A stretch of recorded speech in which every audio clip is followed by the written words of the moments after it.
Right, so this morning I woke up to some antenna controversy in WISP talk.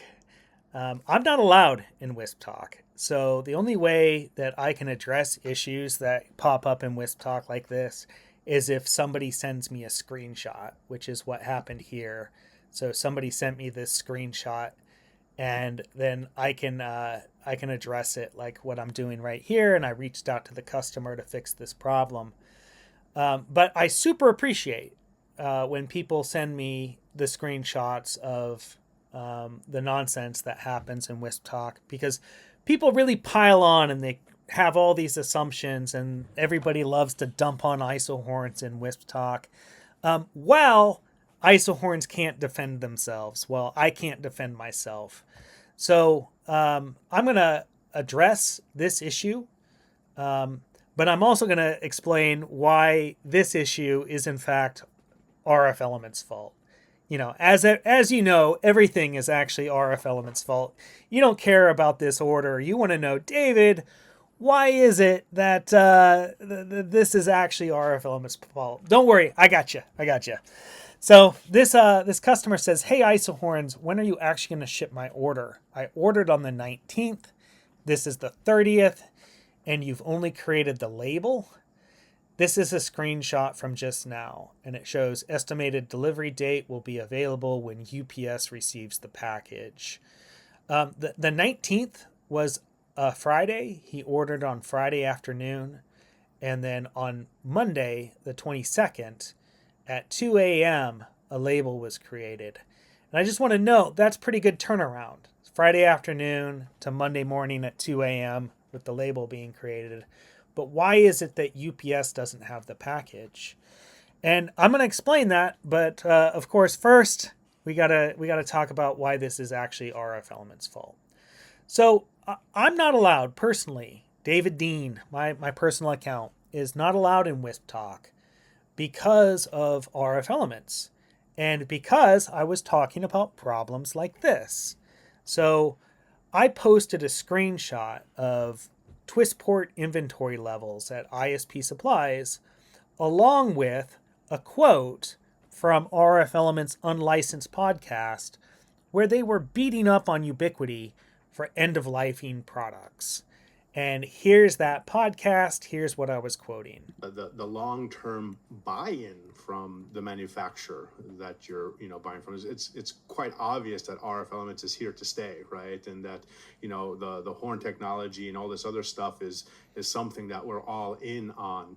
And yeah, you may have some other, like I said, manufacturers come around and try and, let's say, jump on the bandwagon and come out with a horn. It's like, but are they really going to support it, right? I mean, if it doesn't sell, are they going to stop making it, right? So, that's, again, something that you need to consider, not just the support, but like the long-term support of the product being supplied, because, as a WISP, once you kind of make that investment, you make that jump into whatever it is, or a radio platform, an antenna, a router platform, a switch platform, whatever it is, you need to have some sort of security, right, from the manufacturer that you're investing all your time and money in doing this stuff, to make sure they're going to be there, right, that they're going to continue to support the product and evolve the product and stuff like that.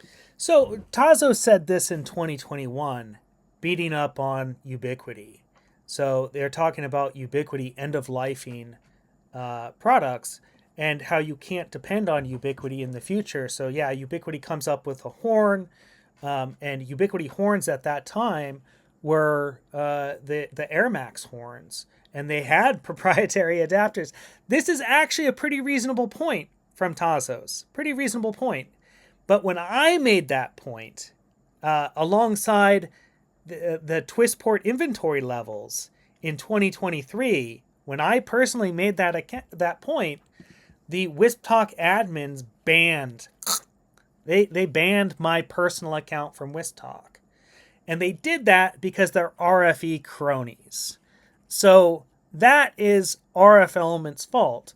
The fact that I can't respond to problems like this in WISP Talk, and I can't promote my product fairly in WISP Talk, is RF Element's fault. But also for Isohorn's very first product announcement was in WISP Talk, where we posted a video of our asymmetrical horns in the CNC machine. So this was a prototype. We were producing our very first 6 gigahertz prototypes. And 2 out of 3 RF Elements partners commented on our post, our product announcement, that we were copying them. Now, of course, that's nonsense because we were introducing the first 6 gigahertz horns, we were introducing the first wideband horns, and we were introducing the first high performance horns. RF Elements didn't do any of those things. And if RF Elements did those things in 2023, then we would have never entered the market to begin with. I wouldn't have invested all this time and money in this industry if I saw that RF Elements was doing their job. It was only because they weren't doing their job that that opportunity opened up, and I took it. And I invested a lot of time and a lot of money in this industry only for RF Elements to accuse us of copying them. But that was projection, because RF Elements had copied Cambium's sector panel antennas, they had copied Ubiquiti's asymmetrical horn designs, and they had copied Mimosa's all-inclusive, cost-effective designs with the starter series. And on that note, that's also RF Elements' fault. So here's total shipments from Import Genius showing RF Elements flooding the sales channels in 2021. So this right here is 2021. This is when they started making horn antennas in 2014, and their sales took off with their horn antennas. And then in 2021, they flooded the shelves at Streakwave, ISP Supplies, Double Radius, and Syscom with a bunch of junky horn antennas, including the starter series, which are even worse than their Ultra Dish and their asymmetrical horns otherwise. And when I say like they flooded the sales channels with junky antennas, this is objective. This isn't just David disparaging RF Elements unfairly. They have antennas that they call wideband that don't support the entire 5 gigahertz frequency range. They don't go down to 5.15. They stop at 5.18. They use nominal gain instead of measured gain. They're low gain antennas. They don't tell you what the actual gain is. They have bad VSWR performance on the narrow frequency range that they operate in. They have band-specific adapters. They call their dishes and their horns wideband, but they have band-specific adapters. So WISPs often will pick the wrong adapter, assuming that it's the dish or the horn that dictates the frequency range, not knowing that the frequency range is determined by the adapter. And then they'll destroy their antennas. They have the worst port isolation in the industry. Their port isolation is better than 12 dB.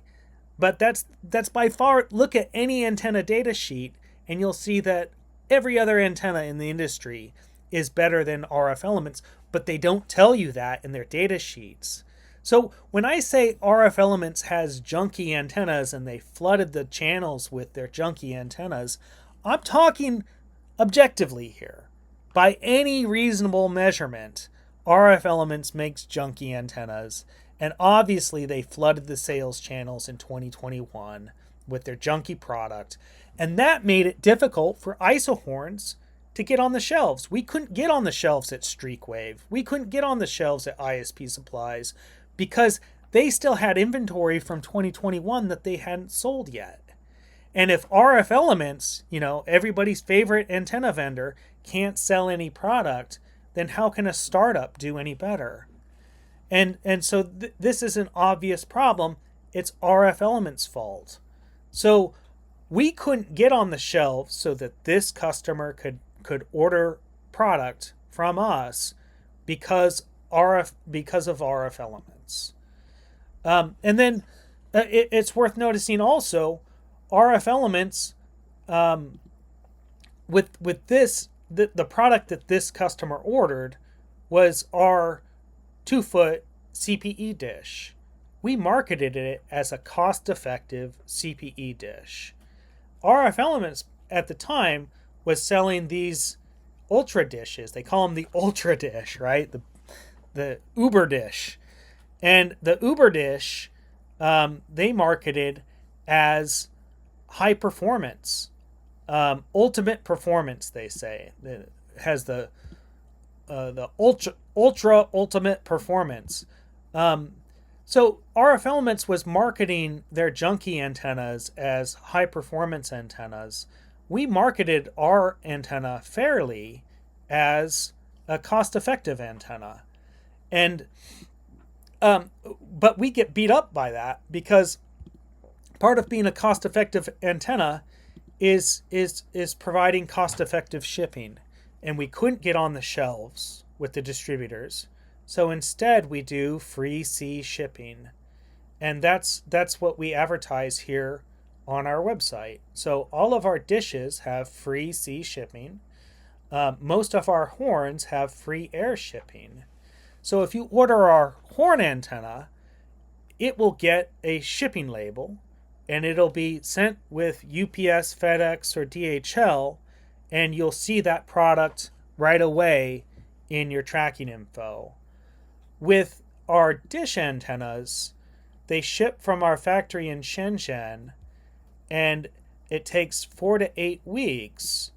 And sea freight shipments don't receive tracking information until they arrive at the destination port. So it leaves Shenzhen, and then it arrives in Los Angeles. And then when it's transferred to the truck for ground delivery, that's when UPS gets the package. So when this WISP is saying, well, why doesn't UPS have the package? That's because it's on the boat. And it hasn't arrived at the destination port yet. And so that's why UPS doesn't have it. But we're doing that because we need to make it so that WISP can afford to buy our product. And if we do air shipping on the product, then it's not cost effective. And in this case, the application is largely determined by the price. We market this antenna as a CPE antenna. So those distant subscribers, or it's for your high value customers so that you can provide faster and more reliable service using the ePMP 4600 6 gigahertz platform. But Cambium has a $300 integrated dish and radio that's a 25 dBi, 1.5 foot dish. This is a 2-foot dish, a 30 dBi antenna. And so in order for us to provide this product, we do C shipping, and that's how we make a cost-effective product. But notice RF Elements lies about the performance of their antennas, markets them as high-performance antennas, and then stuffs the distributor channels, all the sales channels, with a bunch of these junky antennas, while also misrepresenting the frequency range of their antennas. So they where do we go? Here we go. So ultra wideband performance in 5 and 6 gigahertz. Well, that's not true. The frequency range is determined by the TwistPort, which is part of the problem. Again, going back to keeping stock on the shelves, RF Elements, although they have the dishes on the shelves, they don't have the TwistPorts on the shelves. This was the point that my personal account made in WISP Talk that got my personal account banned. Was I was talking about how RF Elements isn't just selling antennas, they're selling an ecosystem of adapters.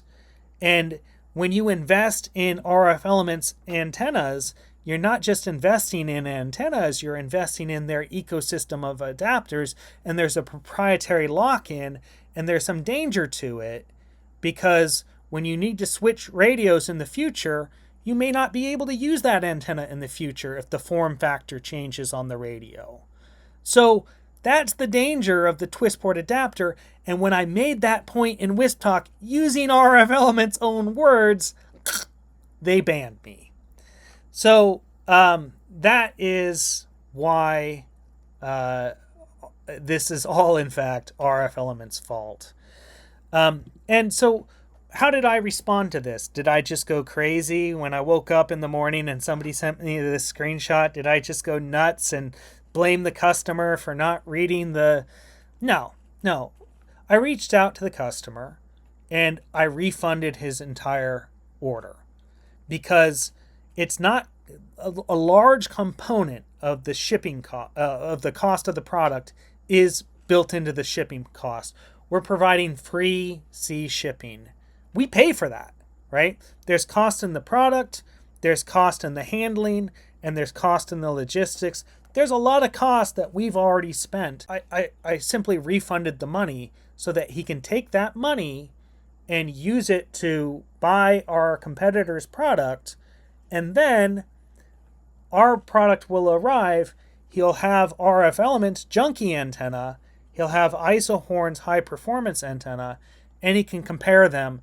And then in the future, he'll understand how our shipping works, and he'll know that our antennas are in fact better, and Isohorns provides better service on top of that, and we don't give people the runaround about shipping. So the whole reason why he ordered Isohorn's antennas to begin with is because RF Elements had a problem with stock availability. And he tried to order RF Elements, and he couldn't get it at Streakwave. He couldn't get it at ISP Supplies. And he begrudgingly ordered Isohorns because another WISP had said, hey, why don't you try Isohorns?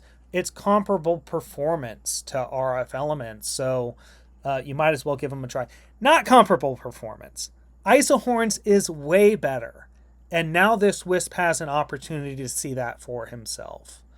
But this post on Facebook from RF Elements, this talks about what I'm saying. When you buy this dish, you're buying into their junky ecosystem of adapters, and they have problems keeping inventory on the shelves because it's built in China and then assembled in Europe, and so you got sea shipping from China to Europe, and then you got assembly in Europe, and then you've got Europe to shelves in the United States, and then you've got to balance all of these inventory levels with like 3 or 4 months of logistics.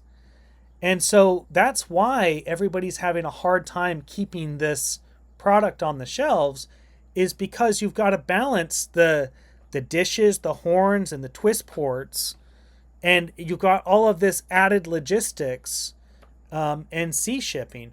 Now it says they are doing air shipment to try to make up the difference here. So RF Elements is going to have to eat a huge amount of cost. They're going to make no money on this. But then they're going to get this product to this customer apparently sometime after October 6th. That's in a week.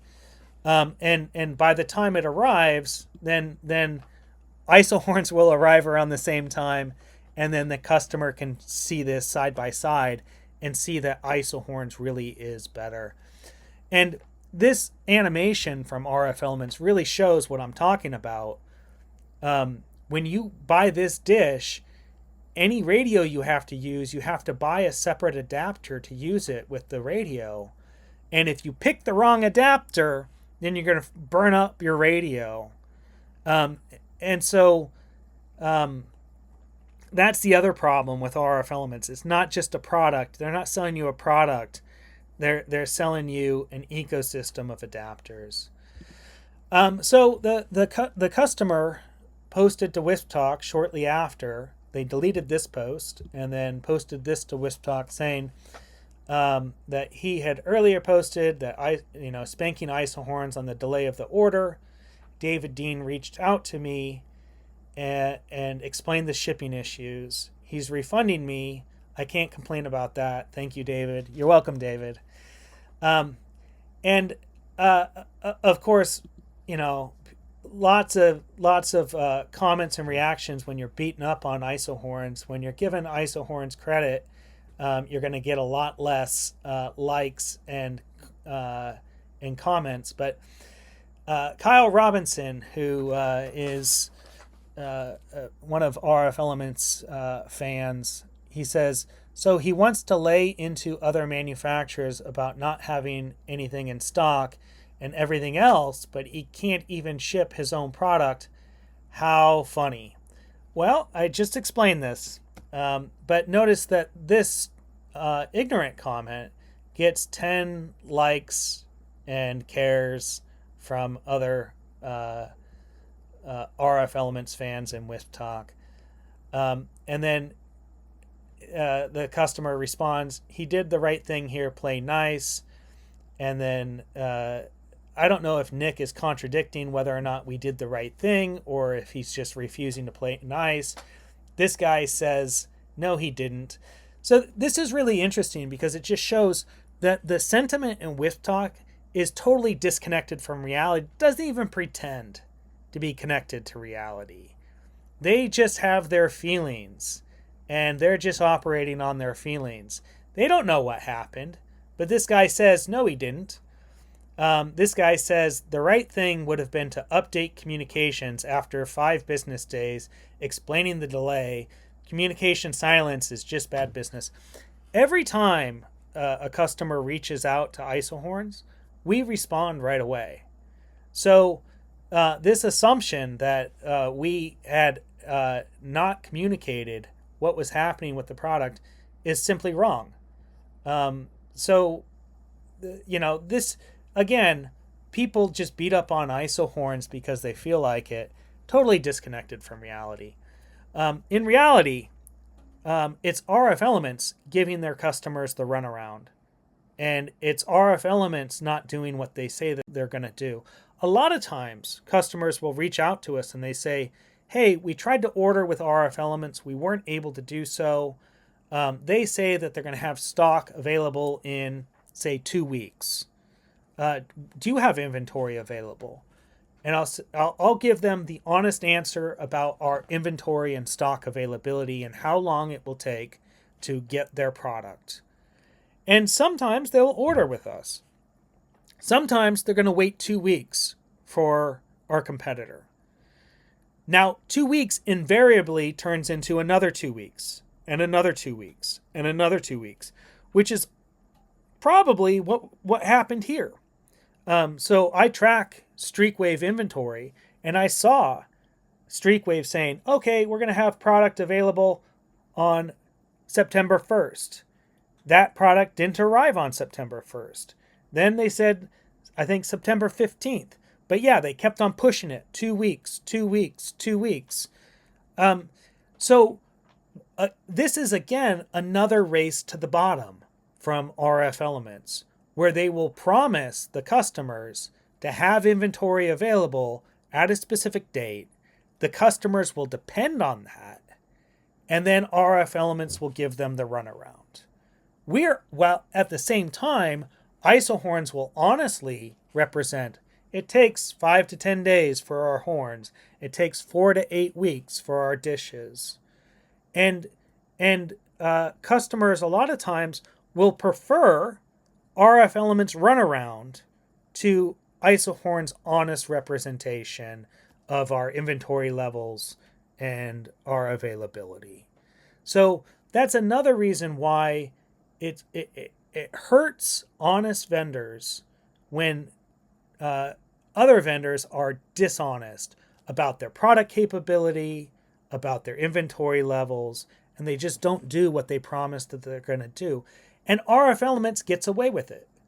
So all of these WISPs think that RF Elements is the good guy here, and isohorns is doing wrong by our customers. The truth couldn't be further. So thanks for making it to the end of the video here. I know it was a bit of a rant, but I hope you enjoyed it. Thanks for watching.